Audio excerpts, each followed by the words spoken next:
Le président nigérian Muhammadu Buhari a annoncé qu'il n'octroierait pas les 5000 naira d'assurance chômage. Le président a indiqué qu'à la place, le gouvernement investirait lourdement dans les infrastructures pour créer des emplois chez les jeunes.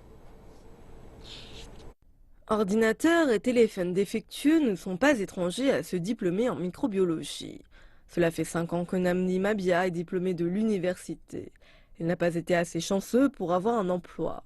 En observant ses amis dans cette entreprise depuis près d'un an, il a acquis la capacité de réparer ses objets.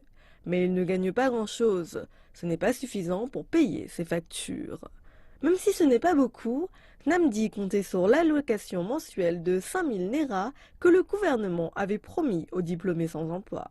So for me, 5,000 naira would have assisted me a lot. 5000 m'aurait bien aidé dans le sens où j'aurais pu trouver un équilibre. Si je l'ajoute à l'argent que j'économise maintenant, cela peut m'aider à commencer d'autres petites activités. Ça m'aurait aidé et facilité le lancement de cette activité. Cet argent pourrait couvrir mon transport et si mon transport est couvert, cela représente beaucoup pour moi.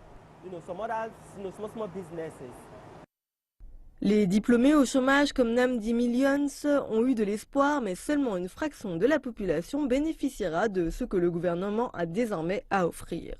Le pays dit qu'il fournira des allocations aux personnes âgées et aux handicapés.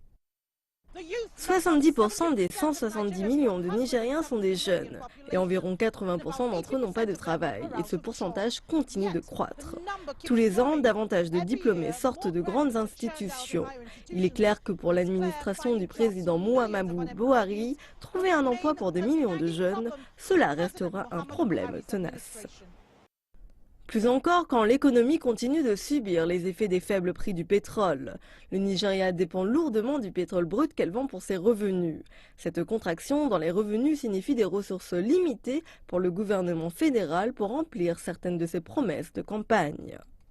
Mais l'économiste pour le développement Jaï Gaskia pense que le président essaye d'arriver à certains résultats mais en y attachant simplement un fonds. A social investment is not a gift. Okay? Dans ce genre de situation, un investissement social n'est pas un cadeau, ce n'est pas comme le Dasuki Gate, ce n'est pas comme partager simplement de l'argent et dire « mets cet argent sur le compte de cette personne ». Il y a une raison pourquoi on appelle cela un transfert d'argent conditionnel. Conditionnel signifie qu'il y a une condition sur quelque chose. Même si vous allez créer de l'emploi qui va être dirigé par l'État, vous allez payer des gens pour faire cela. Ils ne vont pas le faire gratuitement, sinon c'est un travail d'esclave. Voilà pourquoi c'est appelé conditionnel. Donc on dit « vous voulez que les gens retournent au travail, mais avec une valeur ajoutée. Vous voulez leur donner la capacité de rester pour trouver du travail et à la fin qu'ils restent au travail. »